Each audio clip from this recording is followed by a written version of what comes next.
అంతే తప్ప job calendar విషయంలో ఫెయిల్ అయినరు, నిరుద్యోగ యువకులను కూడా కన్వీనియంట్గా మోసం చేసిండ్రు. ఇక సర్వేల మీద ఆ రోజు కేసీఆర్ గారు చేసిన సమగ్ర సర్వే మీద ఏం మాట్లాడిండు, ఇప్పుడు ఆయన ఏం సర్వే చేస్తుండు ఒకసారి అది కూడా చూద్దాం. ఆయన అడ్డమైన మన ఇంటికి పంపించి మన ఆస్తులు, మన ఖాతాలు, మన పిల్లలు, మన వివరాలన్నీ అడ్డమైన చేతిలో పెట్టమంటాడా? ఎవడన్నా బుద్ధుండేటోడు చేసే పనేనా? మెడకాయ మీద తలకాయ ఉన్నోడు ఎవడన్నా మంది వివరాలు మంది కాబట్టి ఎటువైనా పర్వాలేదని అనుకుంటున్నాడు. ఆ రోజేమో పచ్చ పార్టీలు ఉండయిన, పచ్చ పార్టీలో ఉన్నప్పుడు మేము సమగ్ర సర్వే చేపడితే ఏ రకంగా మాట్లాడిండో చూసిండ్రు. ఇప్పుడు 3 రంగుల జెండాల పార్టీలో చేరి ఏ రకంగా సర్వే చేస్తుండో కూడా మనం చూస్తున్నాం. ఇప్పుడు అడ్డమైన ప్రశ్నలు అడుగుతున్నది ఎవడు? ఇవాళ సర్వేలు ఏమేమి అడుగుతుండో మీకు తెలియదా? బైసాబ్ మీ అందరి దగ్గర రాలేదా? నీ ఆస్తి ఎంత, నీకు మోటార్ సైకిల్ ఉందా, నీకు టీవీ ఉందా, నీ గ్రైండర్ ఉందా, నీ కారు ఉందా, నీ ట్రాక్టర్ ఉందా, నీకు భూమి ఉందా, నీ కొడుకు ఏం చేస్తుండని అడ్డమైన ప్రశ్నలు వేస్తున్నాడు ఎవడు? ఇప్పుడు మెడ మీద తలకాయ లేనోడు ఎవడు? ఆ రోజు ఏమన్నాడు? మెడ మీద తలకాయ లేనోడు ఎవడు? వాడు ఇట్లాంటి ప్రశ్నలు అడుగుతారా అన్నాడు.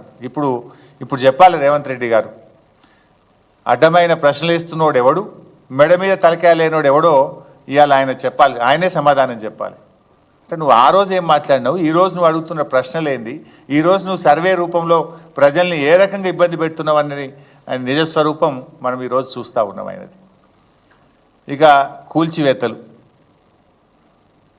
కూల్చివేతల విషయంలో కూడా ఉద్యోగస్తులు 200 గజాలు 400 గజాలు అలా కట్టుకుంటే జేసీబీలు పెద్ద పెద్ద మిషన్లు తీసుకొని వెళ్ళి పాపం నేలమట్టం చేసిండు. క్రిమినల్ వేస్ట్, ఇసుక, సిమెంటు, మిగతాయి ఒకవేళ ఇర్రెగ్యులారిటీ జరిగినా రెగ్యులరైజ్ చేయడానికి చట్టంలో నిబంధన ఉంది. వాళ్ళేం దోపిడీ చేయలే, లేకపోతే వాళ్ళేం దేశద్రోహం చేయలే, వాళ్ళు అమాయకంగా కొనుక్కున్నారు, దాంట్లో కట్టుకున్నారు. ఒకవేళ అనుమతులు లేవనుకోండి, రెగ్యులరైజ్ చేయడానికి you have a certain rules and regulations. Criminal వేస్ట్గా మొత్తం ఉన్న బలంగా నేలమట్టం చేయాల్సిన అవసరం ఉందా సార్?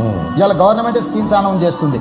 మీరు గవర్నమెంట్ ల్యాండ్స్లో ఉంటే మీరు రెగ్యులరైజ్ చేయించుకోండి, మీరు బిల్డింగ్లు కట్టుకుంటే రెగ్యులరైజ్ చేయించుకోండి. ఇంకోటి, నువ్వు అయ్యప్ప సొసైటీ కాడికి ఒక ఫార్ములా ఇచ్చేది ఉండే, కట్ ఆఫ్ డేట్ ఇచ్చేది ఉండే.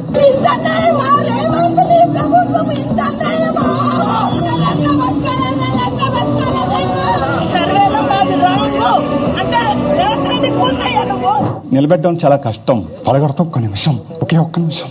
ఇచ్చేది వాళ్ళు, కూల్చేది వాళ్ళు, చంపేది కూడా వాళ్ళైతే బాగున్నాం. చంపేయండి, వదిలిపోద్ది. సిస్టమ్ ఏంటిది? ఇది కరెక్ట్ కాదు. ఇది నా బుక్స్ కూడా అక్కడనే పడిపోయింది. అందరి బుక్స్, ఫ్యామిలీ మొత్తం బుక్స్ అక్కడనే ఉన్నాయి. మా బ్యాగులు కూడా తీయలేరా? చూసాం నేడేం చేస్తుండో మీరు చూశారు. బీఆర్ఎస్ హయాంలో కొన్ని అక్రమ కట్టడాలను కూలిస్తే అది జాతి ద్రోహం అని, అది క్రిమినల్ వేస్టులని కిరాక్ మాటలు మాట్లాడిండు రేవంత్ రెడ్డి ఆ రోజు. ఇవాళ అధికారంలోకి వచ్చిన తర్వాత ఇష్టం వచ్చిన